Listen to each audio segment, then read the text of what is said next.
Dès lors que vous proposez des services qui vont vous permettre de construire et développer des allocations, il vous faut absolument un service de backtesting.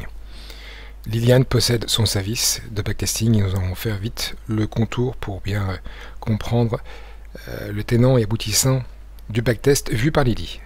Pour ce faire, rendez-vous sur votre module backtest accessible à partir de votre menu latéral. Donnez un nom à votre backtest, donnez-lui un profil de risque, important pour ensuite comparer aux meilleurs fonds et flexibles diversifiés du marché, puis choisissez éventuellement un univers, on va choisir ici BingV, une date de passé, donc là pour le simple test on va faire 2018, fin 2018, et puis on va choisir notre composition, on va la faire la plus simple possible, on va prendre 30% sur le marché américain, on va prendre ensuite quelque chose qui soit basé sur du stocks, on va prendre des petites capitalisations, on va mettre aussi 30%, puis on va terminer sur un produit qui sera l'obligation classique avec des gouvernements 5-7 ans, et on va en prendre pour 40%. Voilà, 3 composantes, 2 actions, une obligataire, européenne, américaine, rien de plus classique que cette composition, et on va lancer l'analyse. C'est assez rapide, mais ce qui est plus long à faire, c'est produire le report, et vous allez voir effectivement quelles sont les informations que l'on diffuse et que l'on restitue pour votre portefeuille, sachant que vous pouvez ensuite l'envoyer à votre client ou vos prospects. C'est un espace qui va être décliné en sections, que je vais vous montrer pour bien comprendre la puissance du service de backtesting. La première chose, c'est qu'on va afficher une situation de votre portefeuille. Donc les 3 titres sont bien présents. Donc les poids ont changé parce que les marchés ont changé. On vous donne la volatilité passée et celle qui nous paraît être prévisionnelle en fonction des corrélations des titres sélectionnés.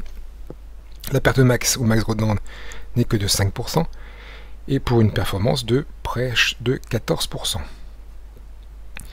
Le momentum, vous avez fait des achats en fonction des marchés et des notations qui sont pour les notations 3 étoiles, et les marchés, vous étiez plutôt à l'inverse de ce que le marché faisait. Normal, on a commencé au 31/12/2018, période baissière. Les frais de gestion sont rappelés dans cette section.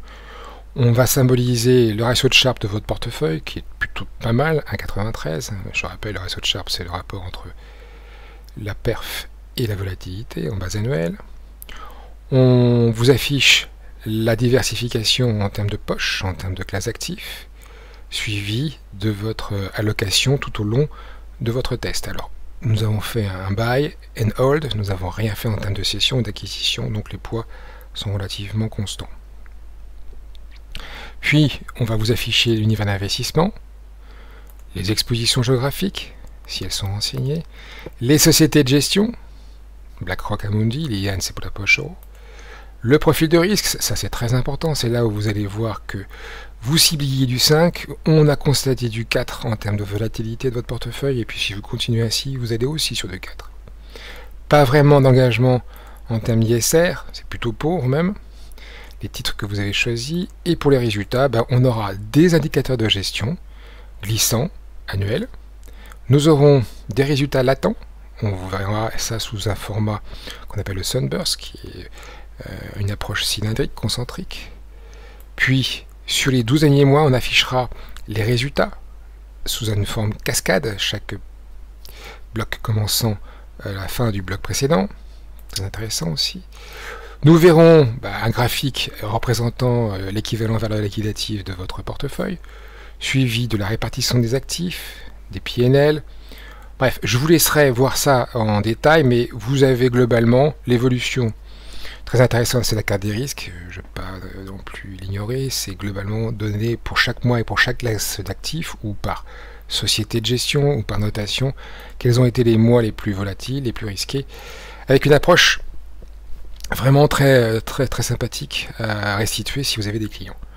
Là où vous avez une approche non plus sur la volatilité, mais sur les résultats, avec des mois qui perdent, des mois qui gagnent, une maîtrise des risques, en termes de ratio de Sharpe, et puis peut-être l'essentiel, c'est comment vous vous positionnez avec ce titre, avec ce portefeuille, si vous étiez comparé à une performance d'un fonds diversifié ou flexible. Donc mon portefeuille, il a à peine 9 mois, eh bien, par rapport aux performances des fonds flexibles et diversifiés, il est en dessous de Lazard, il est en dessous de Yomoni, il est en dessous de Rouvier, de Varenne.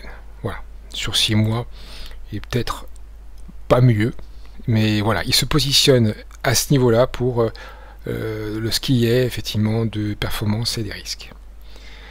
En termes de corrélation, est-ce que j'ai fait des bons choix? Là, c'est la fameuse matrice de risque qui nous l'affiche, avec cellule par cellule, les taux de corrélation ou les coefficients de corrélation par paire de titres.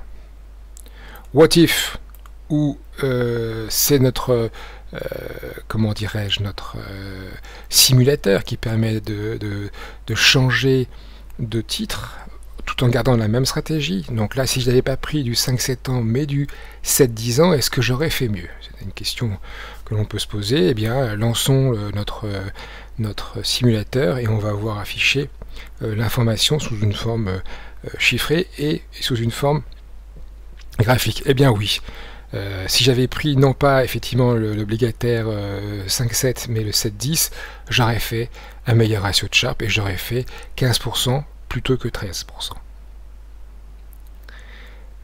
Avec des écarts de performance qui sont rappelés ici mois par mois. Voilà, donc vous pouvez ensuite recommencer autant de fois que nécessaire.